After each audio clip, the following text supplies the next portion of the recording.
If you have got agriculture anywhere in your supply chain, companies should be yelling from the rooftops for governments to act. I think there is still a massive underappreciation of just how disruptive climate change could be. The reason 1.5 degrees was embraced as this target is because beyond 1.5 degrees, the risk of tipping points becomes, well, socially unacceptable. So this underappreciation of that, I think, is a major problem. And actually, I think, unfortunately, that TCFD-inspired reporting is actually adding to the downplaying of risk. What turns out happens is what companies want to say, and particularly what a CFO wants to say if the draft report has only landed in front of their desk 2 weeks before publication, is there are no risks here whatsoever. Everything is fine. And so there's this mindset for the time being that the purpose of this disclosure is to reassure investors, whereas in my mind it should be to mobilize investors and the wider corporate community to say, oh wait, there are a lot. If we let the planet get beyond 2 degrees, that it becomes a very difficult landscape for any company to navigate. And until you've done a proper in-depth climate scenario analysis that genuinely looks at fat tail risk, so that's the sort of outlier events that might come and get you, then you don't really understand that this is a critical strategic issue moving forward, and so you sort of get stuck in this cycle. What's your honest diagnosis? How far have we come, and where are we falling short on this? I don't think we've gotten very far at all. Our guest today is Iain Watt, a climate risk and corporate climate strategy expert with over 25 years of experience advising and challenging businesses on climate change. He co-authored the original GRI guidelines early in his career, led climate work at Forum for the Future, and has worked with companies across the Europe, the UK, and beyond, including organizations in India. Today, through IJW Climate Strategy, he focuses on helping boards and executive teams grapple with climate risk, TCFD, IFRS style disclosures, and the realities of a near 1.5 degree world. Iain, welcome to the Carbon Circle. Thanks very much for having me. Awesome. So the topic that we've chosen today is beyond tick box TCFD, the corporate climate strategy in a near 1.5 degree world. We are going to cover a range of topics, but before we jump into that, in this episode, we are going to explore one big question. How do we move from tick box climate risk reporting to genuine disruption ready climate strategy, especially in an India that's racing towards development milestones while the climate system gets more unsustainable? We'll do it in 4 parts. Let's start with the story, Iain, because it sets a context for how we got here. So, Iain, before we dive into TCFD, IFRS, and all the acronyms, I would love to ground this in your own journey. You have seen the evolution of sustainability and climate risk from multiple vantage points: standard setter, NGO partner, consultant, and now independent strategist. So my first question is this.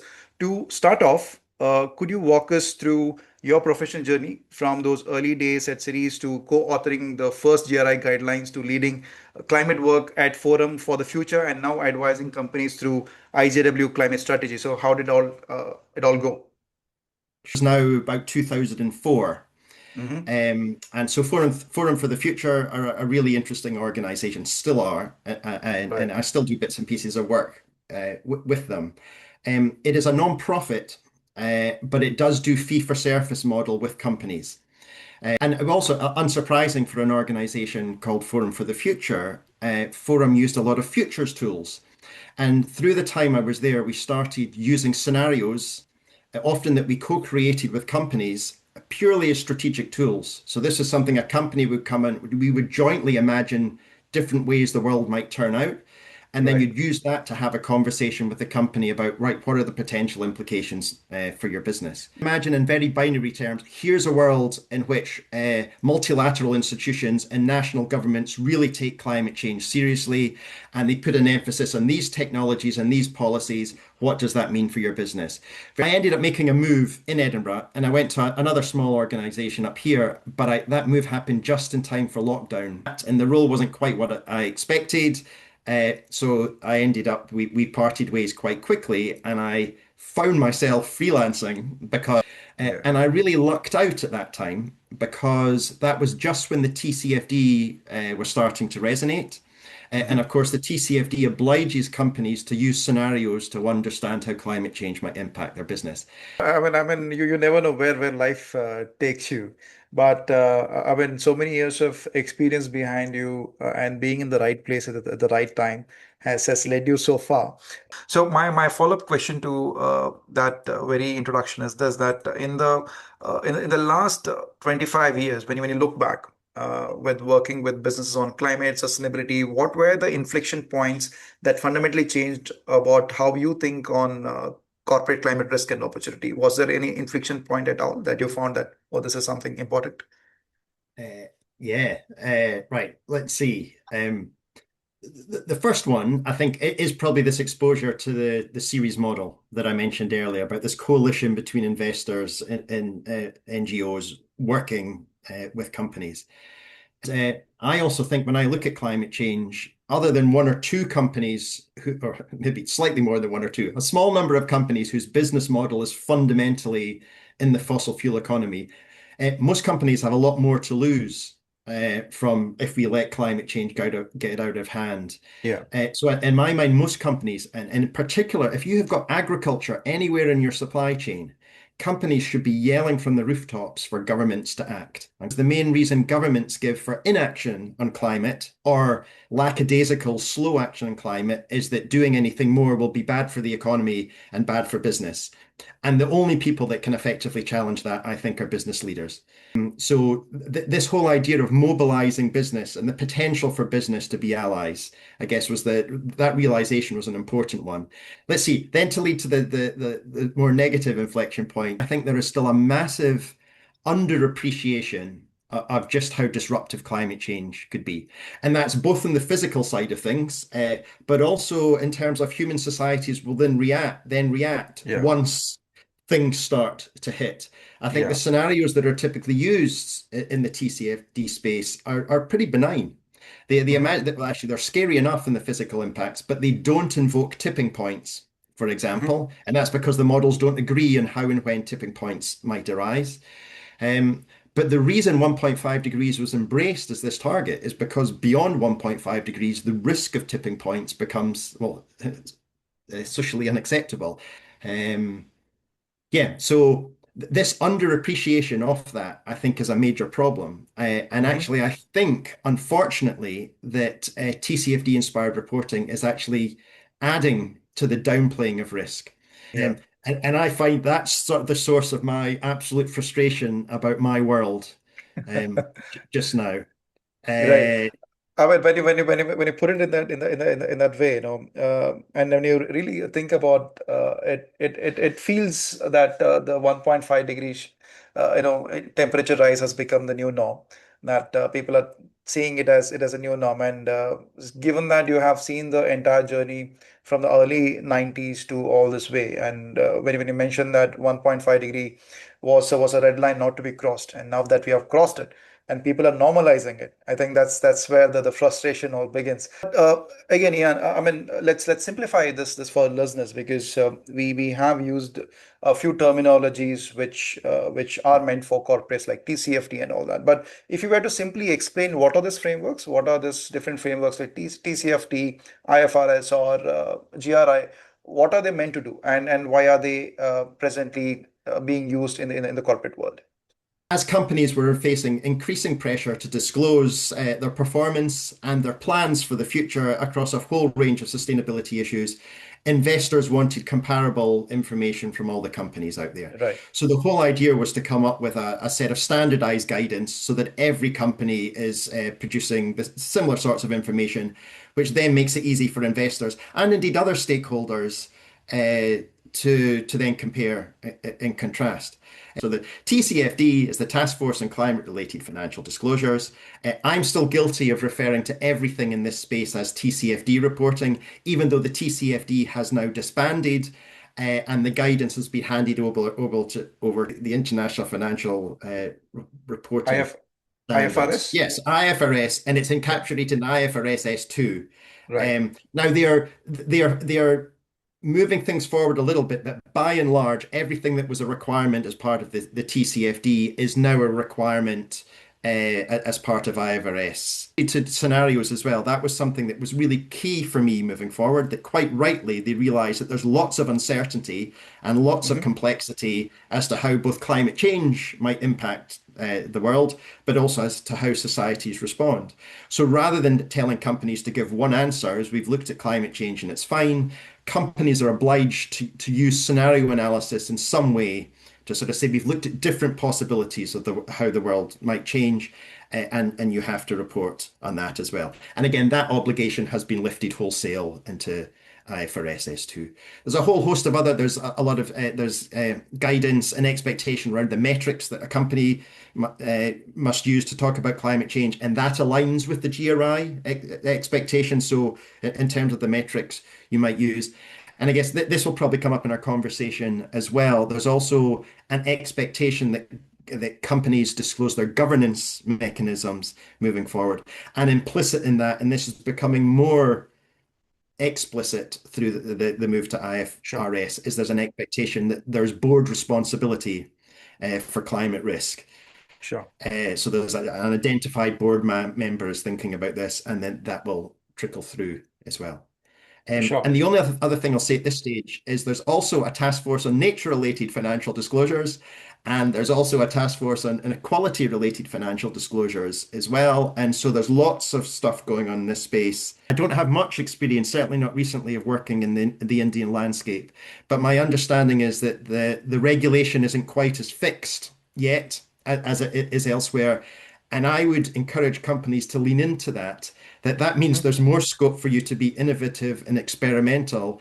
And if you do that well, that means there's scope for the regulator to look at how you've done it well and design the regulation around that, rather than it being something where if you're silent, silent, silent, suddenly something is imposed on you as a company. If you get ahead of this curve and show that you're getting strategic value from doing it, I would hope a regulator would look at that and think, oh, maybe we might do our regulations slightly differently than what's been put in elsewhere. Yeah, I mean that's a I mean, what you say is true because India is just warming up to this requirements that is there when it comes to the corporate reporting frameworks.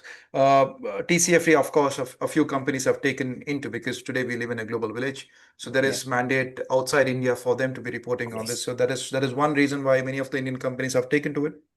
But nationally, there is a framework by name BRSR, which is to all the listed companies today, at least the top 500 to 1,000 listed companies, have to report mandatorily on certain parameters. Not all of them, but as you rightly said, it would be good for many businesses to take up this initiatives as a strategic sort of approach to look at the various risks that could likely play out in the near future and have a mitigation risk or a plan to evade that in the long term. But my follow up to this very answer that you give me just now around investors. So does it mean TCFD is only relevant to those companies who are looking to raise funds or raise investments, or are they relevant for all businesses? Well, I would argue it's relevant for all businesses because this issue is coming and is going to impact your value chain. It's going to impact your supply chain. It's going to impact your markets. It might impact your operations. You'd be foolish not to be thinking about it. Um, Hmm. but I think the explicit audience for TCFD inspired reporting when it first came out was explicitly the investor Investing.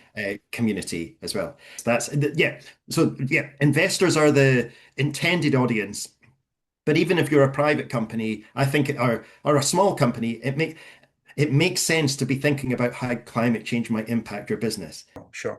So if I may summarize what you just told me, TCFD, of course, the audience remains the investing class, but that does not necessarily mean this is only meant for those companies who are looking to raise funds. This is relevant to pretty much all companies, small and big, because even if you do not get into the nitty-gritty, you might as well start at a very high level using these free tools that is available Yeah. to figure out where you are in this entire mix of things. Let me get to the second subtopic for today, which is why climate risk reporting became a tick box. So on paper, climate risk reporting is a success story. Most large companies now disclose something against TCFD or some equivalent frameworks. But when you dig in, the quality and the usefulness of those disclosures can be very uneven. And you have been quite candid about this in the previous answers that you gave me. So my question is this: when you look at how companies have implemented TCFD recommendations so far, what's your honest diagnosis? How far have we come, and where are we falling short on this? Um, I don't think we've gotten very far at all. Mm. Um, Now there will be, and again, there will be companies out there that have released forward-looking, excellent reports that I just haven't seen yet. Um, and also the fact we haven't gotten very far is also in some ways understandable. And it was a point I was making earlier that whole ecosystem from the climate modeling community, who are often academics, and then people who are Mhm. now stepping up to offer commercial services in that space. So we'll provide you with physical risk projections across different scenarios moving forward.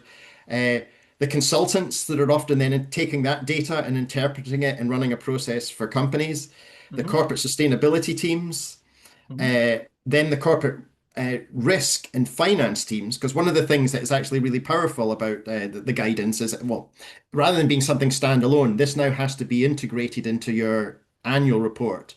So suddenly it's not something just for the sustainability team to sign off. It is something that the CFO is signing off.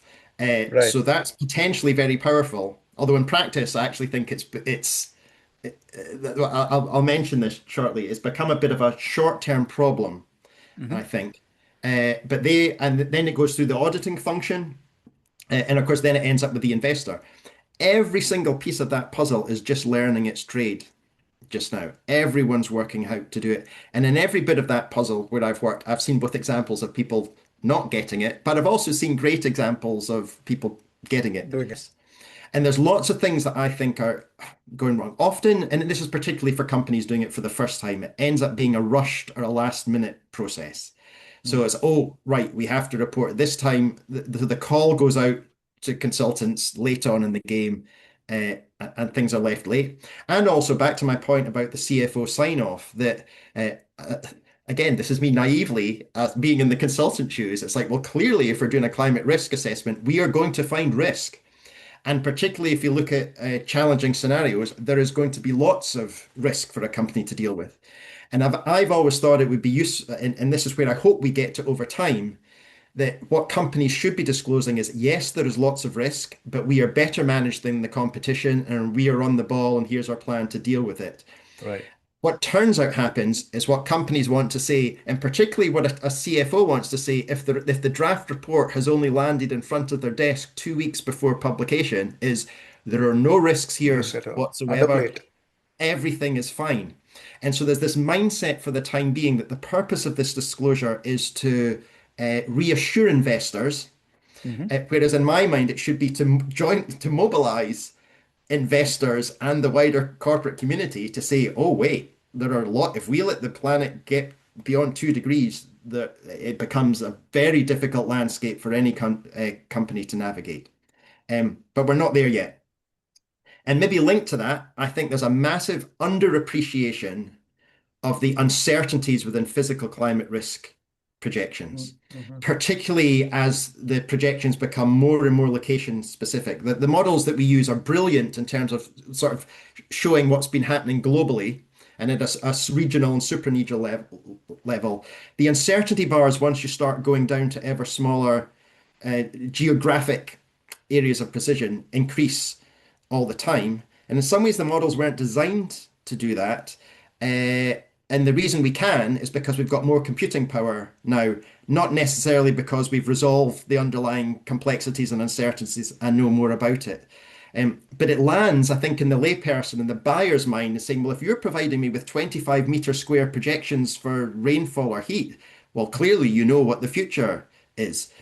So there's a disconnect there is the translation of what this data is and the uncertainties around it through.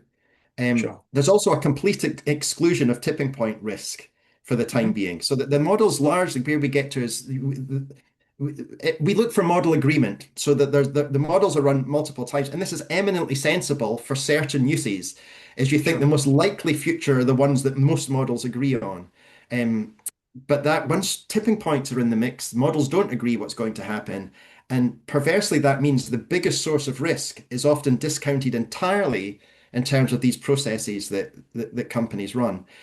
And that's on the physical side of things. I maybe should have said this when we were talking about the introduction to the TCFD, is that the world of climate risk is often parsed into you've got your physical risks.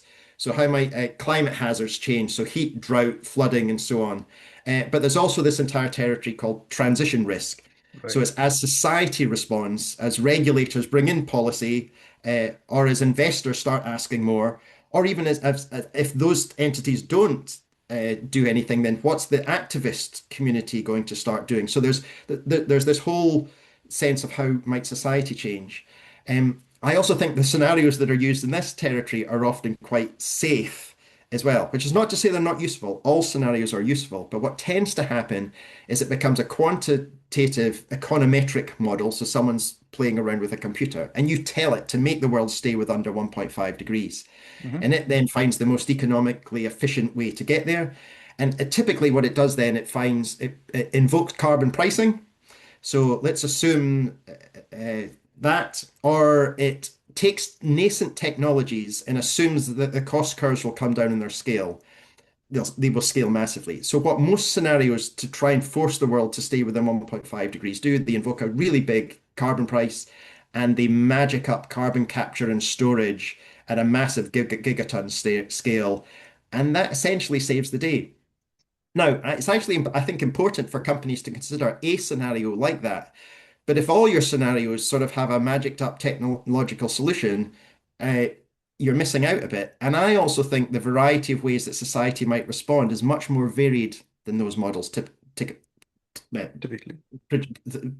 think about or let you disclose. You have given a whole list of things that we're falling short on when it comes to reporting frameworks of this sort.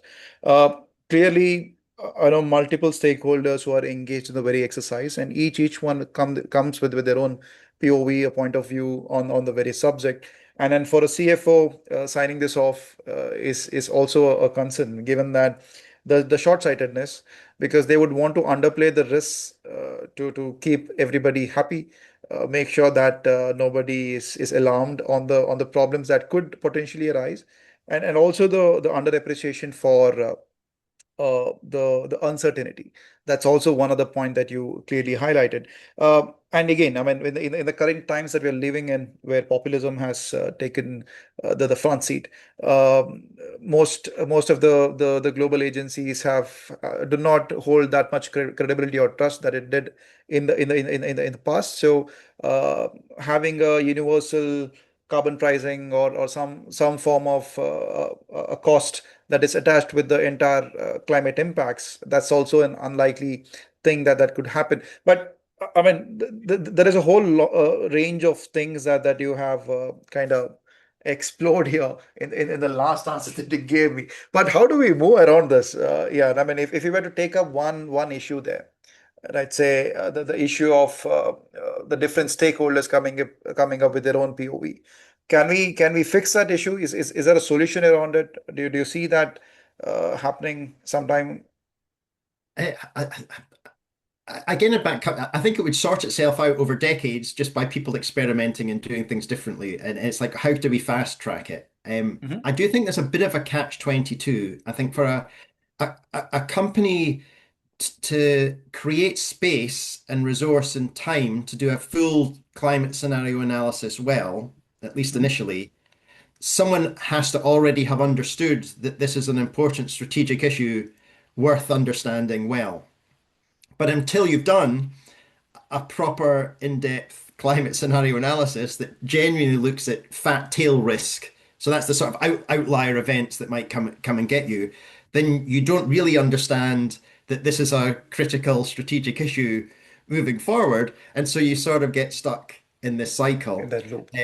I'm seeing it now as well because, again, as I've said, I think a lot of the initial climate risk assessments have actually really downplayed risk. Mm. And the obligation under TCFD and IFRS reporting is to disclose annually. It is not to run a climate risk analysis annually. Hmm. Now, if your first climate risk analysis has come in and said everything's fine, in difficult times and with competing priorities, you can fully understand that if a board turns around and says, "Oh, well, this isn't an issue that we have to invest any more resource in this year." Whereas if your initial assessment actually starts to flag a whole host of, well, this might play out this way or it might play out that way, these are important issues that we want to stay involved in, you're then not approaching the issue around, oh, well, I have to report next year. Do I have to do another climate standalone climate scenario analysis to inform that report? You're hopefully moving to territory where you're saying, right, we need to be on the top of these issues on an ongoing basis.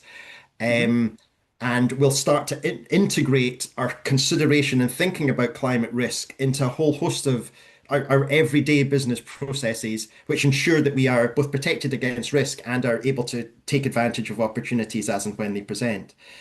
So that's the sort of territory I want to get into. But I find myself just now stuck in that sort of catch-22 area that, um, Right. yeah, and until that light bulb has gone off, companies and boards aren't putting the right resource in or treating the issue in the manner that they should, to my mind. One or two are, and there's Hmm. been some, and I realize I'm talking a lot about what isn't working, What isn't and isn't working? Yeah. yeah, Of and course. there are Yeah. examples of companies approaching this for the right reason, but it is that Sure. tension that I think the companies that are approaching it for the right reason were probably early movers that saw the advantage, and it's back to this point that if you're dragged into doing this to meet a regulatory obligation in a rush, chances are that what you do comes up and says, oh, everything's fine, which then Hmm. stops this internal sort of reinforcing mechanism that might say, okay, let's invest more energy to do this properly next year so we're gaining insight. Yeah. Sure. But if you were to make a recommendation to a company who wants to begin this exercise in the most genuine way, uh, I mean, because why I bring this question up is for the point that you made that some companies do it a little too late, so it seems as if it is rushed. But if a company were to plan and take this as an exercise for the entire financial year, which I mean, how early should they be starting? And what are the things that they got to be mindful of when they begin?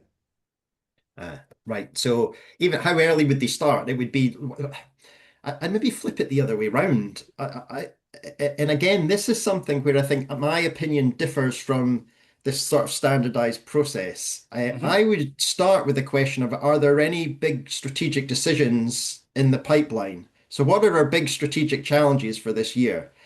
And then I would design a process to say, is can we design a process or a system to think about climate risk in a way that it informs our decision making about those strategic challenges?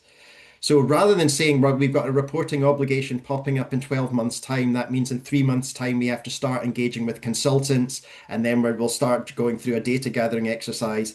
I'd flip it the other way around. It's like, what are the big conversations we're having as a company?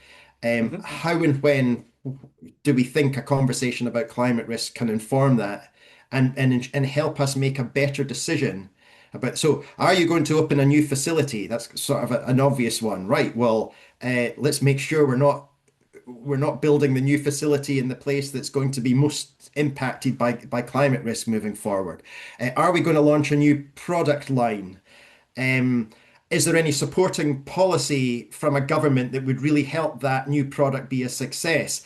Are policies like that already in place anywhere around the world or regionally? Well, that might be the area, the part of the world that we want to launch our product first. Are there Hmm. strategic alliances we could make and so on? Those are all things that could be revealed through a scenario analysis or a climate risk analysis.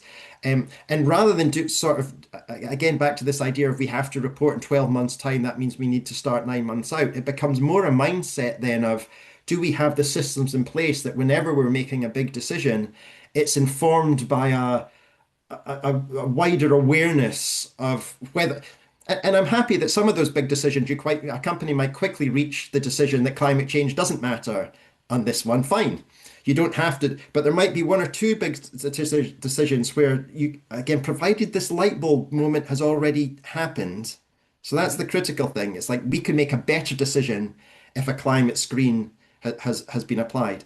And I'd also say it's not necessarily just a climate screen there, which is back to the point I made earlier about nature risk emerging as a growing area.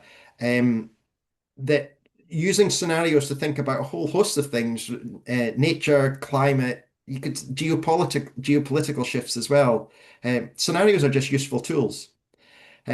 So that's probably what Sure, I'd maybe flip sure. that question. Yeah, Yeah. because I mean, one of the problem that many companies, I mean, even here in India, that they face with the reporting frameworks is there is a whole lot of different frameworks that is now out there, right? From BRSR, GRI, TCFD, SASB, CDP. I mean, there are plenty of them today, and one challenge that many of these companies have is, okay, which one do we take up right now? Right? And even when we have an answer for that, our company would want to report on all of them. And very clearly, each of the framework has their own strengths and weaknesses because they are meant to do a specific task which they were originated for, right? So what would your suggestion be to companies who want to start this journey of sustainable reporting? And is there a way that they can bring about some form of uh, a single report which kind of captures all the aspects? Is there a possibility for that? Because when we did a GRI exercise, I mean, they do have that thing where there is a indexing that we do where we kind of uh, cross link the page numbers for each of them, so there's a single report with multiple things. But that is a very huge exercise because you have to have maybe an entire team working on it. But what would your recommendation be for a company that is wanting to start out but want to be universally sort of applicable? Yeah. And that, of course, that was the reason the GRI was set up in the first place, was to stop there being this panoply of different reporting requirements. And I guess the world is what it is, that even when that's set up, immediately other entities pop up to say, Sure. oh, we've got a different way of how this should be done. Um, I mean, in some ways, they serve different purposes. I do think the GRI is the starting point to look at your overall sustainability report, and I think moving forward, the IFRS guidance is absolutely going to be the go-to guidance for risk analysis and risk disclosure as well. So that's a sort of specific piece of it, and I would say there's alignment between the two. That you'll get that over time. That within the GRI, you'll be expected to report on risk using the guidance that has come out through IFRS S2. Uh, and this is where it is the problem about once it becomes an obligation, you have to meet your obligation, or there's going to be some penalty for doing that. And so it's all well and good me saying, be strategic, find something that provides value, don't overspend on something that doesn't provide value, and so on. But I get the reality of companies having to do that. I think it's a big problem. I know lots of my colleagues in Europe were distraught over the sort of backtracking around omnibus regulations. So there was the EU was really going heavy on a lot of these things, uh, and I'm actually kind of neutral about it because I think and it's back. We have turned this into a pernickety. To butcher an analogy, Right. it's not a case of us failing to see the wood for the trees. Is that the right way around? Yeah. Hmm. We've come in that we are asking companies to precisely measure individual leaves, never mind the tree, while the forest is starting to burn. And clearly there's a whole world of consultants that love that because the more complicated you make your regulation, the more pernickety and so on, More money you to make. need to go out to an external Yeah. consultant who's studied the landscape, knows all these different things, can tell you not only to meet your obligation, but get your maximum CDP points. So that's the carbon disclosure project, who sort of become this de facto third party rating agency, which was utterly required and necessary in some ways, but also straitjackets. There's there's another analogy out there around, for a long time, the environmental community has been saying, well, employees, senior employees need to have climate or sustainability related indicators somewhere in their performance evaluation. Right. Hmm. So that sounds like a good idea, but what's it going to be? And what often happens, particularly in the UK, is it comes down to have we done well in the CDP ranking? Now that's great, provided all the questions CDP have asked and are ranking you on are the right ones. But suddenly there's this thing of the climate risk analysis comes in, and at least initially, CDP starts saying, for the right reasons, gives useful guidance about we think these scenarios are the right ones to use. So suddenly Mhm. every company uses those scenarios, and Scenarios. it's back to the blind spotting thing I said earlier. That's great, provided those scenarios cover the whole range of possibilities that the world might experience. I would say strongly they don't. And I think there is value in companies being able to do different things in that space and to be experimental and innovative. So that's sort of my not very useful recommendation is to try and design a process in as much as you're able to uh, that this thing provides value. That if you're Sure. outsourcing this entirely to a consultant to do something for you, and that consultant isn't engaging you, helping skill up the team, using it to build awareness in some way, then you're probably not getting any value. It's just an external agency does it, writes it up, and it lands on your desk. Now, I should say consultants are really important, and the good consultants will know this, that it becomes an engagement exercise, and it's a case of distilling things from the company and helping them think through it. Uh, Surely, surely. I mean, because I believe the question that I asked you was quite loaded, and there is no straight easy answer to it. And all of us consultants are working because initially what was supposed to be simplified, I think, over a period of time has become more complicated with the yeah. new terminologies, new frameworks, and making it even more complicated for corporates and businesses alike to kind of assess them and put it out. So it has become like a tick box exercise today. Let me again throw a question at you, which is from an Indian lens. If you were to sit across a table with the Indian CEO or a CFO and explain this very exercise to them, what would be your top priority questions that you'd be asking them to begin the entire exercise? Uh, I mean, I guess the first one would be to repeat what I said a couple of questions ago. Is Any what are important? your big strategic challenges and big strategic decisions coming up, and can we design something uh, around that? So that would be a first one. Um, I'd probably ask. It's always quite useful to get people to talk and across different functions as well. Is have they already seen any impacts or implications for the business already?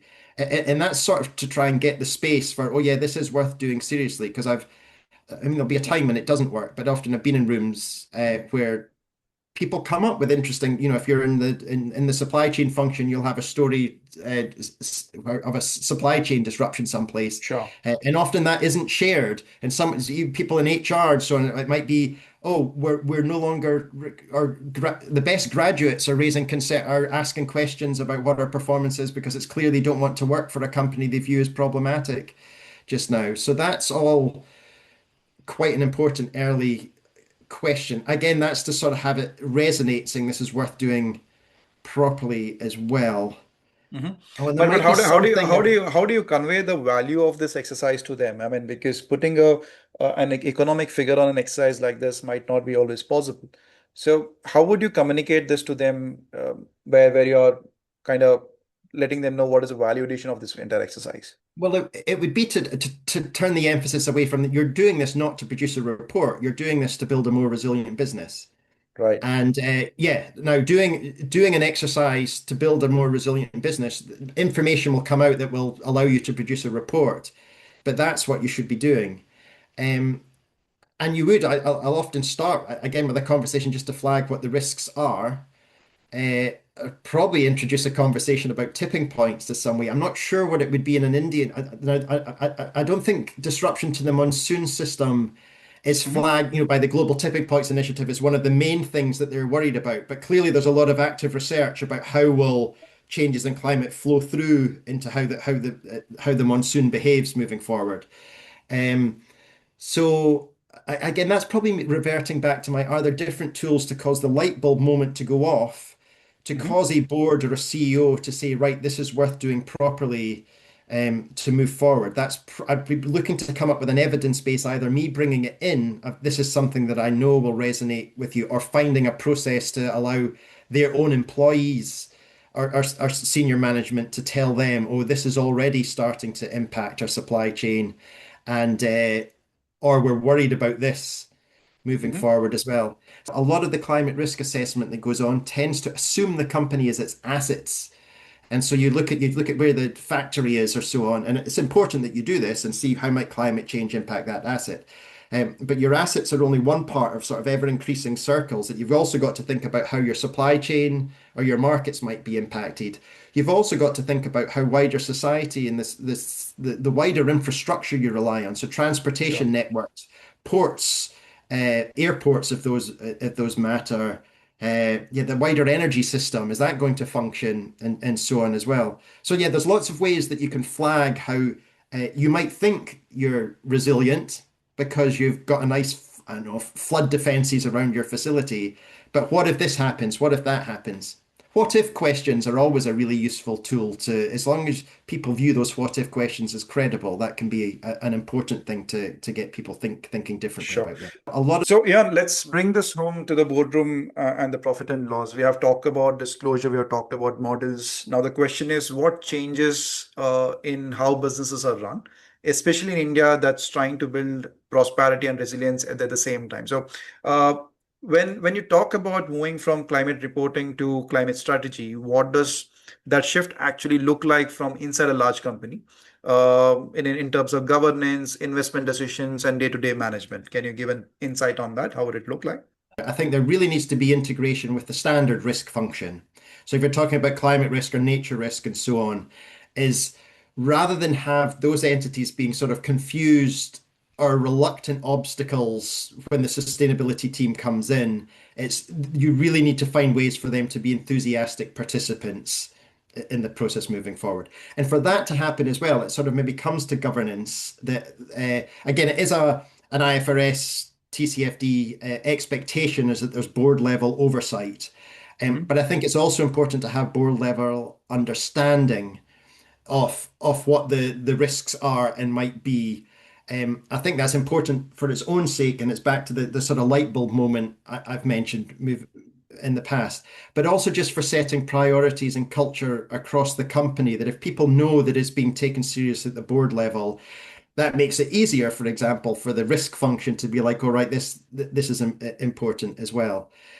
So I guess getting out of this sort of siloed approach as well, the sustainability team remains critical. There's a whole sense of horizon scanning and working out where the world's going and so on. But if this isn't then sort of integrated across the company, then I think it's always going to be Mhm.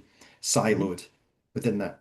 I would expect over time that there's then some sort of, whether it's a climate screening or component or a wider sustainability component to all investment decisions that are being made. Now, I don't think that means a sort of expensive, bespoke climate analysis is being taking place anytime the company is making a decision. But you try and build the systems and the processes so that there's awareness across the company in critical functions that if anyone is aware, if we're making a decision, could this decision be better informed by some sort of sustainability or climate lens being Mhm. applied to it, that question is asked quickly and often.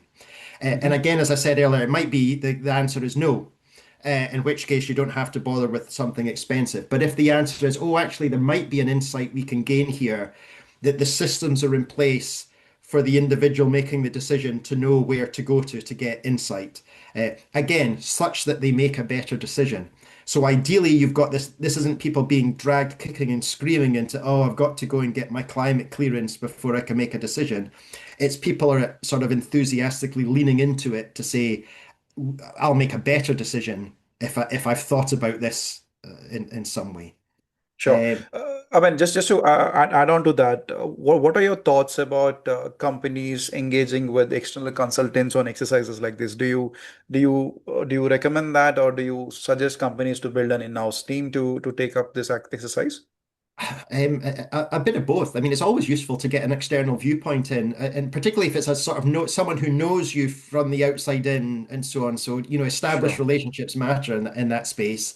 Um, and at the same time, companies internally know what works better. So if you're talking about if this is something that is going to be integrated across all decision making moving forward, you can get good external advice on that, but a lot of it comes down to relationships within a company and people know how the systems work. And you can Sure. often run into trouble as well. And well, this is maybe a governance issue, full stop, for a company rather than a climate governance issue, that sometimes individual people can really matter. So know who the influence, and I'm not talking at the CEO level, but there's throughout the pyramid of people engaging. Both knowing who the critical individuals are to get something through is important, but also then designing a system such that if that critical individual moves on or retires or so on, that the system doesn't falter. Crumble. Yeah. Is something that's there. And again, that's an external consultant can really help a company think through that sort of and ask the right probing questions to make sure it's right, but it also can't be done entirely in isolation from Mhm. uh, the internal functions as well.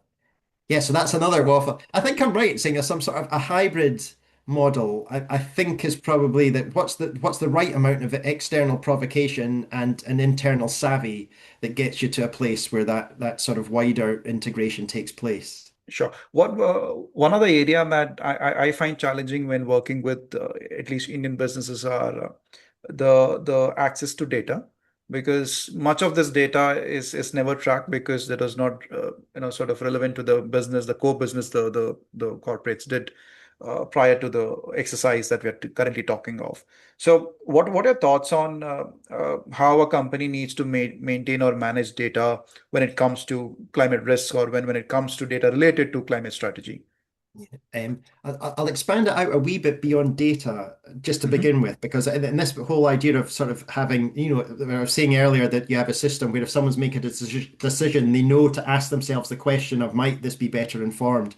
Um, Hmm. I also think as well, another thing that can be siloed is just stories of where there actually are.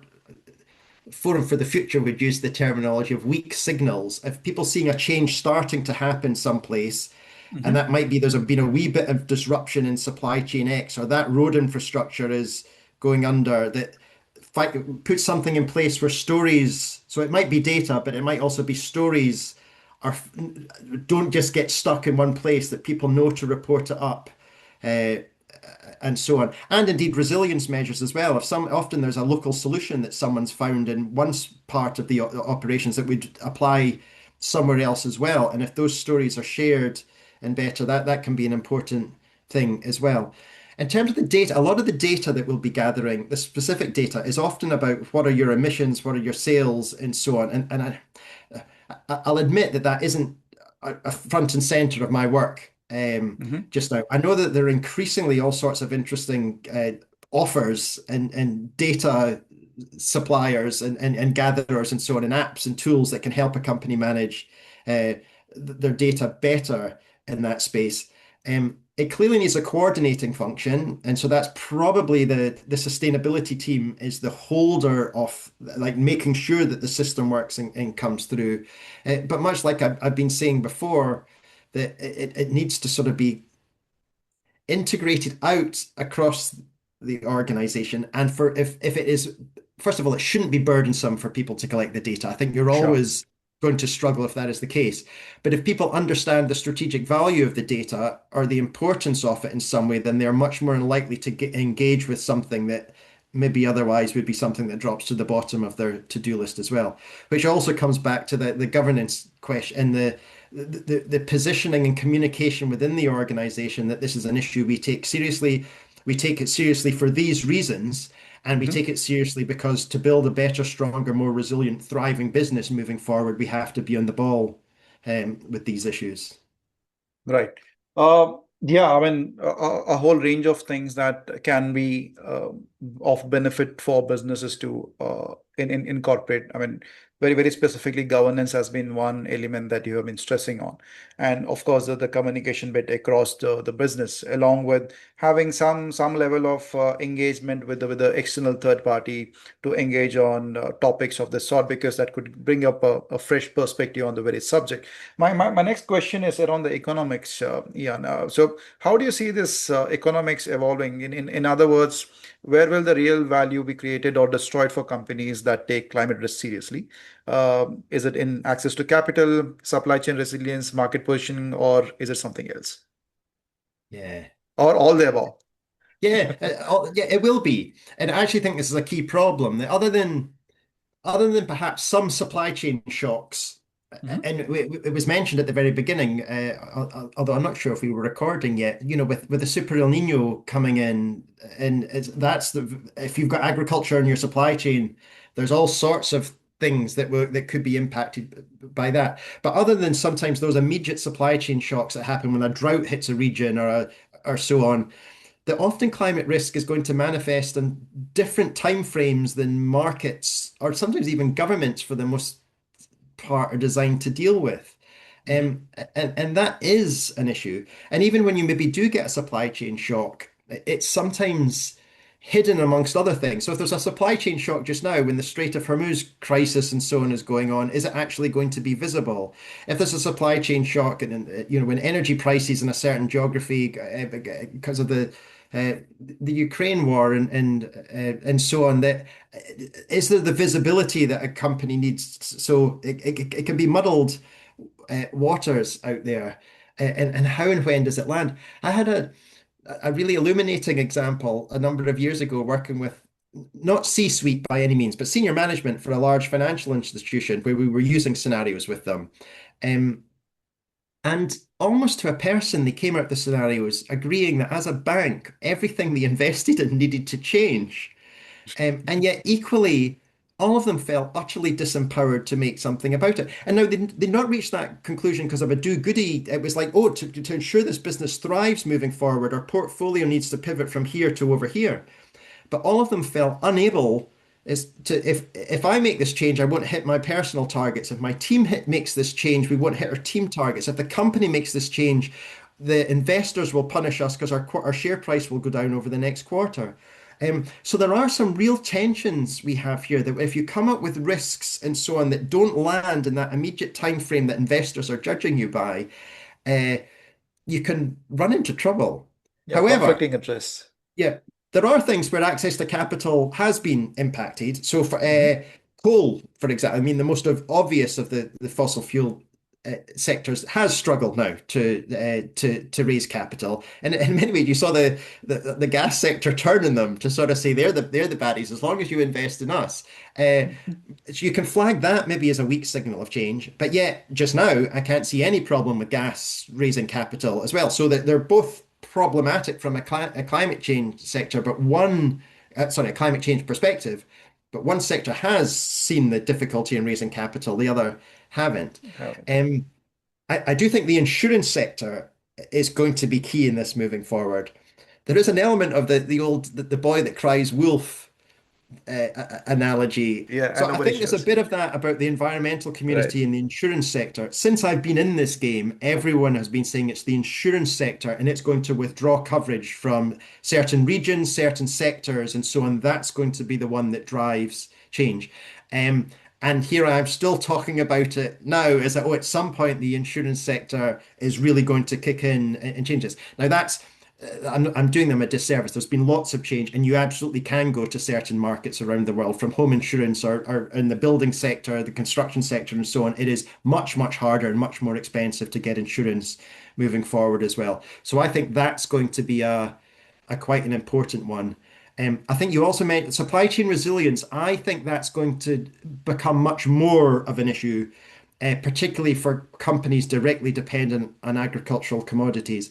But I could also point you to some climate risk assessments that, again, massively underplay what the potential impacts of climate change and grain harvests might be. So you can look at a company that's thought about the right question. Let's look to see how our business model is entirely dependent on grain X coming in from this region at this price point and so on. They've looked at the data, and it's not that the data is bad, but the data has, I would say, for them been badly interpreted, and they've reached a conclusion that their supply chain looks fine. Um, I don't. Sure. Yeah, I mean, but I have to leave you with one last question. I think the if you were to leave an Indian CXO with one uncomfortable but necessary question to test whether their climate strategy is fit for near 1.5-degree world, what would that question be? And what kind of answer would reassure you that they are genuinely preparing for disruptions rather than simply managing optics? One question. Oh, one. Uh, No, I'm going to be cheeky and give you the first one is have you even thought about geophysical tipping? Has that even entered the conversation? Hmm. Because That is a 1.5 that degrees. is yeah that would be a litmus test if they're aware of the thing, yes or no. Yeah. So a framing one. But then, so my question would be is can they both for me outline and tell me what their key value chain dependencies are? So for their business to operate, where is stuff coming in from and what infrastructure is it reliant on? And can they articulate to me how sooner than expected or more severe than expected climate change might disrupt any uh, components of that? And as Right. an answer would be, are they can they reassure me of that they've got that they're resilient if any of those things that come in? Right. That But would be it. So yeah, where are your dependencies? To articulate to me that you understand where climate change might get you, and then reassure me that you've got a backup plan if any of those things are severely impacted. right, right. So supply chain being one of the critical aspects of the entire business that you would be asking a question around. Would just as a out of curiosity, would diversification of the supply chain is that a good answer? That if the Um, person comes to you and says we have diversified our supply yeah, chain, is that a yes reassuring and answer? yes and no, and it's complicated again, as ever. So there's things like, are you dependent on one particular commodity? Is that commodity climate vulnerable? So, something like cotton, which is already grown in extreme environments around the world, and you only have to push climate up a bit, and it's both grown in close to 40-degree climates, and it doesn't. You lose the crop if you go beyond 40 degrees as well. So there's interesting questions there around can you if first of all, can you diversify geographically? If region X is hit by a drought, have you got an option to go to region Y? And have you factored in the fact that region Y is probably going to cost more if but you can also get into issues around, well, what if there's a compounding, what if it's more than one region that faces a drought or an impact at one time? Have you started to think about options if the cotton supply chain dries up, either uh, I guess, in a shock event for one Mhm. individual year, or as a longer term strategic issue, have you got a viable alternative to be going to as well? So those are, I mean, those are issues that are in there. But there's also, you can imagine if you're engaging with this has come up in a few conversations, that if it's a company that's positioning itself to be an ethical company and a good stakeholder, what does that mean if your resilience plan is to move sticks from a community that's been devastated by a drought to move somewhere else? Now, I don't have an answer to that, but there's all sorts of interesting questions about what is the duty of care that a company has to the Yeah. communities that have historically provided it with its product. Right. The And social then angle to it. yeah, and how will your customers react to the again if your product is being sold to the uh, an ethically aware and concerned youth, and they find out that you've you've just given up in a community. You can imagine you could protect your supply chain, but from a marketing perspective, run into trouble by abandoning a community. So unfortunately, I don't think there are actually any easy answers in this space. But I think Right. a company is much more likely to have built resilience or moved towards resilience if they've proactively thought about these issues than if they've just sat back and allowed them to happen to them, because the decisions they will make in a panic stations world will be worse than the decisions they would make if there's been a bit of foresight and planning about what might happen if a shock hits here or there. Sure. Ian, thank you so much for this conversation. You've been talking to me for maybe the last 2 hours now, but a very engaging conversation.